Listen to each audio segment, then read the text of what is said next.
কিভাবে একজন ভালো মুসলমান হওয়া যায়? মাশাআল্লাহ, খুব সুন্দর এবং চমৎকার একটা প্রশ্ন। আমরা সবাই মুসলমান, নামে মুসলমান, সবাই ভালো মুসলমান না। আল্লাহর খাতায় মুসলমান কতজন, এটা নিয়ে সন্দেহ আছে। ভালো মুসলমান না হলে সে আল্লাহর খাতায় মুসলমান হতে পারবে না। ভালো মুসলমান না হলে সে মুসলমান হয়ে জান্নাতি হতে পারবে না সরাসরি প্রথম চান্সে। ভালো মুসলমান না হলে সে কখনো আল্লাহর প্রিয় বান্দা হতে পারবে না। ভালো মুসলমান হওয়ার জন্য কয়েকটি বিষয় লাগবে। নাম্বার 1, ইমানটা বিশুদ্ধ থাকতে হবে। ইমানটা কি থাকতে হবে? বিশুদ্ধ থাকতে হবে। আপনাদের এই এলাকাতে, চট্টগ্রামে বিশেষ করে, আমাদের অনেক মুসলমান ভাইরা আছেন, অনেক মুসলমান বোনরা আছেন, সন্তান হয় না, আল্লাহর কাছে দোয়া করে ঠিক আছে, কিন্তু আবার মাজারেও যায়। যে মাজারে কিছু মান্নত করে, কিছু টাকা পয়সা দেয়, মাজারে গিয়ে অনেকে সিজদা দেয়, অনেকে মাজারে যিনি শুয়ে আছেন তার কাছে বলে, বাবা আমাকে একটা ছেলে দিও, আমার একটা ছেলে সন্তান দরকার। আছে না? না এগুলা সাথে সাথে ইমান নষ্ট হয়ে যাবে, সাথে সাথে ইমান নষ্ট হয়ে যাবে। ভালো মুসলমান তো পরের কথা, আপনার যদি ইমান নষ্ট হয়, আপনার যদি আকীদা খারাপ হয়, আপনার যদি বিশ্বাসটা নষ্ট হয়, তাহলে আপনার ওই যে একেবারে মূলটাই শেষ, আপনার নেকামলে করে কোনো লাভ হবে না। এই জন্য ভালো মুসলমান হওয়ার জন্য প্রথম চ্যালেঞ্জ হলো ইমানটাকে ঠিক রাখা, বিশ্বাসটা ঠিক রাখা। আল্লাহর একত্ববাদ স্বীকার করার মানে হলো আল্লাহর সাথে কারো শরীক সাব্যস্ত না করা। এখন আপনার দোয়া করতে হবে, কার কাছে দোয়া করবেন? আল্লাহর কাছে। আমাদের প্রিয় নবী সাল্লাল্লাহু আলাইহি ওয়াসাল্লাম তার প্রিয় সাহাবী আব্দুল্লাহ ইবনে আব্বাস রাদিয়াল্লাহু তাআলা আনহু 9 বছর বয়স তখন তাকে আদর করে, স্নেহ করে হাত দিয়ে বললেন, কাঁধে হাত রেখে বললেন, ইযা সাআলতা ফাসআলিল্লাহ ওয়া ইযা ইসতাআনতা ফাসতাঈন বিল্লাহ। তোমার যদি কিছু চাওয়া লাগে আল্লাহর কাছে চাইবা, সাহায্য চাওয়া লাগে আল্লাহর কাছে সাহায্য চাইবা। সাহায্য চাওয়া এগুলো আল্লাহ ছাড়া অন্য কারোর কাছে অলৌকিক সাহায্য চাওয়া যাবে? তাহলে কোন মাজারের কাছে আমরা সন্তান চাইবো না, আল্লাহর কাছে চাইবো? আল্লাহর কাছে চাইবো। ঠিক একইভাবে আমার দোয়া, আমার ইবাদত বন্দেগী, এটা মাজারে করার জিনিস না, এগুলো আরশের মালিকের কাছে পেশ করতে হবে। মাজারে যিনি শুয়ে আছেন নিজেও আল্লাহর বান্দা, নিজেও আল্লাহর গোলাম, উনি নিজেও আল্লাহর কাছে মুখাপেক্ষী। আপনি গোলামের কাছে কেন চাইবেন? মালিকের কাছে চাইবেন। আল্লাহ বলেছেন, উদউনি আস্তাজিব লাকুম, তোমরা আমার কাছে দোয়া করো, আমি তোমাদের দোয়া কবুল করব। অতএব দোয়া করতে হবে কার কাছে? আল্লাহর কাছে। ভালো মুসলমান হওয়ার জন্য ইমান ঠিক রাখতে হবে। ইমানের মধ্যে কোনো শিরিক থাকতে পারবে? অন্ধের মতো আনুগত্য কোন দলের করবেন, কোন ব্যক্তির করবেন? অন্ধের মতো আনুগত্য, সব কথা শুনবো, এটা কার হবে? শুধুমাত্র আল্লাহ। আর সবার এই বেলা এটা চলবে না। এমনকি আমিও যদি কথা বলি, কোন আলেমও যদি কথা বলে, তার যদি ভালো কোনো কথা হয় সেটা নিবেন। কোনো কথা যদি খারাপ মনে হয়, কোরআন হাদিসের বিরুদ্ধে যায়, তিনি বললেও আপনি সেটা মানবেন। এর নাম হলো মুসলমান। ইমান ঠিক থাকতে হবে যে আমি কার গোলামি করব, কার কথা শুনবো, কার আনুগত্য করব, কার কাছে দোয়া করব, শুধু আল্লাহ, তিনি ছাড়া আর কেউ হতে, তার সাথে আর কাউকে শরীক সাব্যস্ত করা যাবে। ইমানটাকে ঠিক করতে হবে ভালো মুসলমান হওয়ার জন্য। 1 নাম্বার 2, ভালো মুসলমান হওয়ার জন্য 5 ওয়াক্ত নামাজ সুন্দর করে, ভালো করে বুঝেন, 5 ওয়াক্ত নামাজ শুধু পড়লে হবে না। কিভাবে পড়তে হবে? সুন্দর করে। নামাজ সুন্দর কিভাবে করবেন? 2 ভাবে করবেন। নাম্বার 1, সময় হওয়ার পর দেরি না করে যত তাড়াতাড়ি সম্ভব নামাজ পড়বেন। অনেকে নামাজ পড়ে শেষ উঠতে যায়, বিশেষ করে আমাদের মা বোনদের মধ্যে এই রোগ আছে। জোহরের নামাজটা বেশিরভাগ মহিলারা আমাদের দেশে পড়ে হলো দুপুর 3টার পরে, 3:30টার পরে। কেন?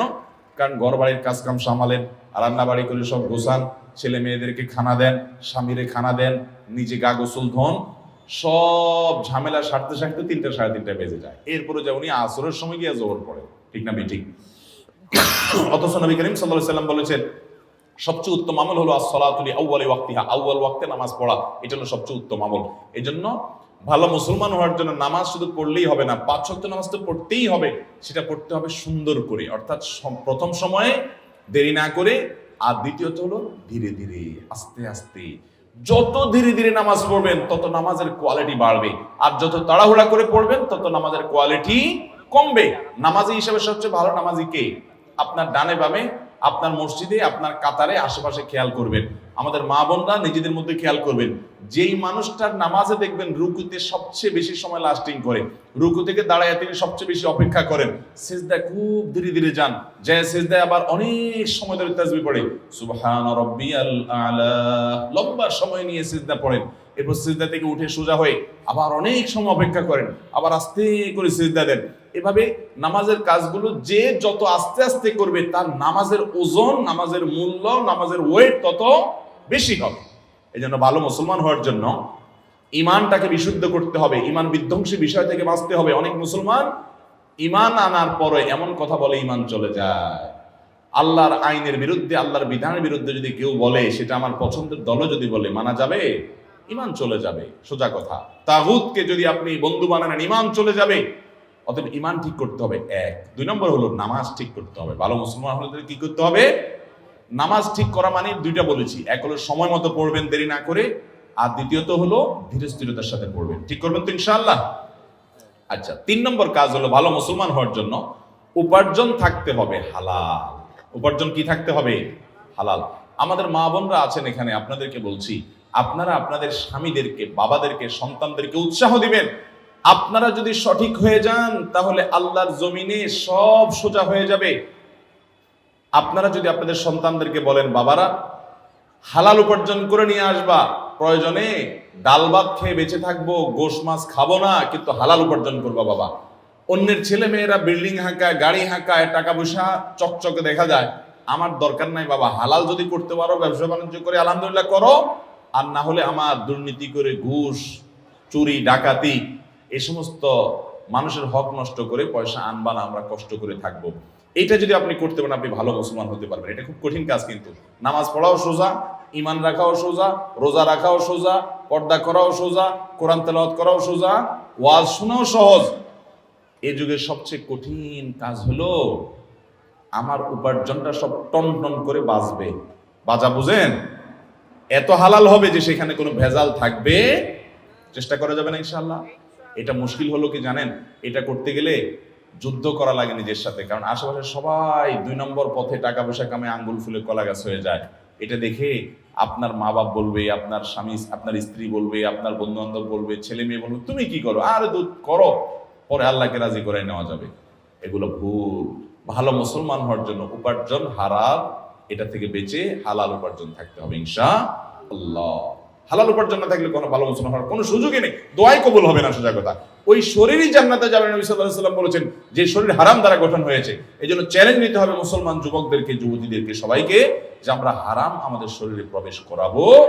ভালো মুসলমান হওয়ার জন্য 3 নম্বর পয়েন্ট বলেছি হালাল উপার্জন হওয়া। 4 নম্বর পয়েন্ট হলো আচরণ ভালো হওয়া। আজকাল দেখবেন অনেক নামাজি কালামি মুসল্লি পাওয়া যায়, কিন্তু আচরণ খারাপ, ব্যবহার খারাপ, অধিকার নষ্ট করে শ্রমিকের, অধিকার নষ্ট করে কাজের লোকের, অধিকার নষ্ট করে বউ হয়ে শাশুড়ির অধিকার নষ্ট করে, শ্বশুরের অধিকার নষ্ট করে, শ্বশুর শাশুড়ি হয়ে বউয়ের অধিকার নষ্ট করে, স্বামী হয়ে স্ত্রীর অধিকার নষ্ট করে, স্ত্রী হয়ে স্বামীর অধিকার নষ্ট করে, বন্ধু হয়ে বন্ধুর অধিকার নষ্ট করে, প্রতিবেশী হয়ে প্রতিবেশীর অধিকার নষ্ট করে, এমনকি মুসলমান হয়ে প্রতিবেশী অমুসলমান তারও অধিকার নষ্ট করে। প্রতিবেশী অমুসলমান হলে তার অধিকার আছে না নেই? কিরকম অধিকার জানেন? আব্দুল্লাহ ইবনে ওমর রাদিয়াল্লাহু তাআলা আনহু, নবী করিম সাল্লাল্লাহু আলাইহি ওয়াসাল্লামের একজন প্রিয় সাহাবী, ওনার বাড়িতে একবার ছাগল জবাই হয়েছে। খাওয়া দাওয়া করবেন কোনো আনন্দের উপলক্ষ।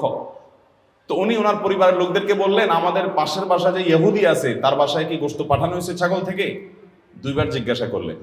তখন বাসার লোকরা বলল, না, পাঠানো হয়নি। তখন তিনি বললেন, আমি তো নবী করিম সাল্লাল্লাহু আলাইহি ওয়াসাল্লামের কাছ থেকে শুনেছি যে প্রতিবেশীর অধিকার এত বেশি যে জিবরিল বারবার নবী সাল্লাল্লাহু আলাইহি ওয়াসাল্লামকে প্রতিবেশীর ব্যাপারে সাবধান করতে করতে নবী সাল্লাল্লাহু আলাইহি ওয়াসাল্লাম বলেছেন, আমার তো আশঙ্কা হয় কখন না জিবরিল এসে বলে যে তোমার মরার পর তোমার সম্পদে ভাগ পাবে প্রতিবেশী।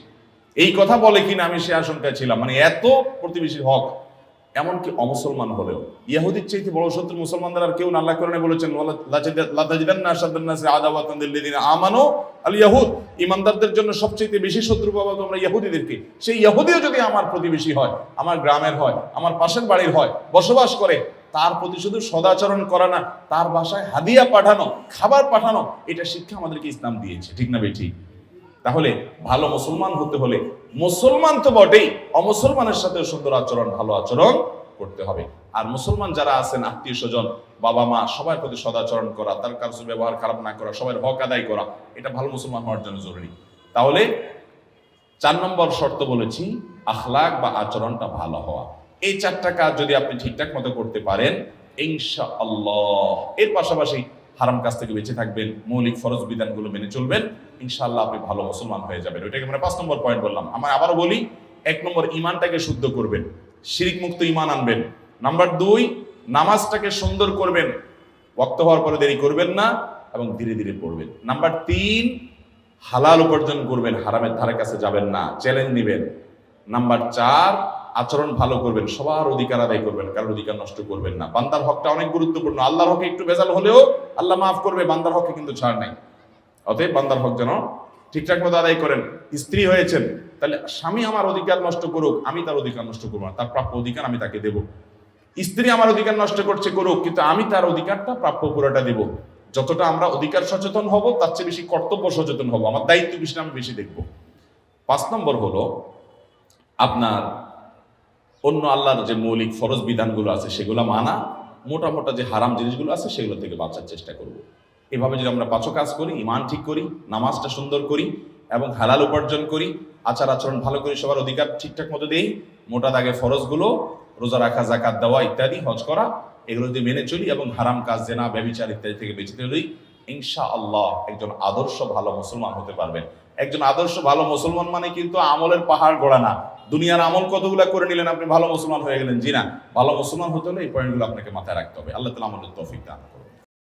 আস-সুন্নাহ ফাউন্ডেশন, উম্মার স্বার্থে সুন্নাহর সাথে।